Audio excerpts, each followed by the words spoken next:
Hey everyone, welcome back to the channel. Today we're diving into a verse that feels like it was written specifically for our fast-paced, always online world. It comes from the book of James, chapter 1, verse 19. And it's so direct, so sharp, it could honestly be a subtweet aimed at all of us living in the 21st century. James writes, "Wherefore, my beloved brethren, let every man be swift to hear, slow to speak, slow to wrath." That's it. Simple, right? But think about how deeply countercultural that is. James lays out a three-part formula here that, if we actually lived it out, could change everything about our relationships, our online interactions, and even our own inner peace. Let's break it down. First, swift to hear. What does that really mean? It's not just about letting sound waves enter your ears. It means being quick to truly listen. It's about being eager to understand, not just waiting for the other person to finish so you can jump in with your own point. In a world of hot takes, endless comment sections, and instant reactions, genuine, active listening has become a lost art. We're often so busy formulating our response that we miss the heart of what's being said. James is reminding us that wisdom begins with open ears, not a loud mouth. It's about valuing the other person's perspective enough to give it your full attention. Before you react, before you judge, before you advise, just listen.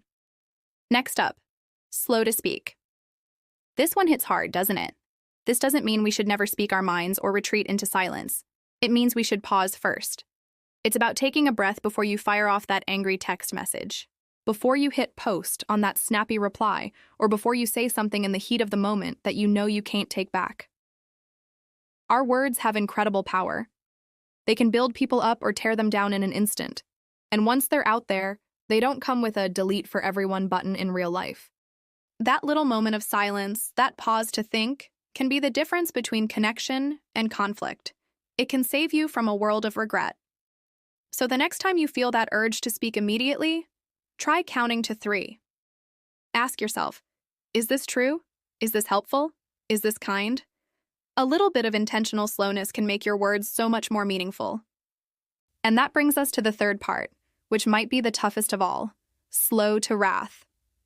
Anger is fast. It's a reflex. It flares up when someone cuts you off in traffic, when a coworker takes credit for your idea, when you're scrolling through social media, or even in arguments with the people you love the most. James isn't saying that we should never feel anger. Anger is a natural human emotion. Sometimes it's even justified. What he's saying is, don't let anger take the driver's seat. Don't let it be your first and only reaction.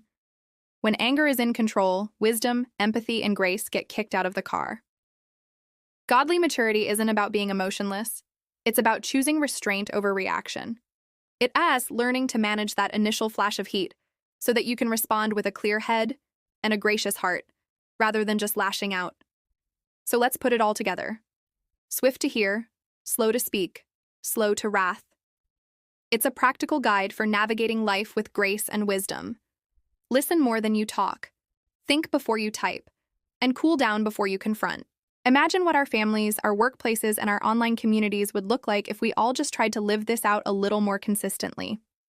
You would stand out in the best possible way, as a person of peace and wisdom in a world that's often chaotic and loud. And who knows, the internet might just break if we all decided to try it at once. Thanks so much for watching today. If this message resonated with you, give this video a like and consider subscribing for more content like this. Drop a comment below and let me know which part of this verse, swift to hear, slow to speak, or slow to wrath, is the most challenging for you. I'd love to hear from you. See you in the next video.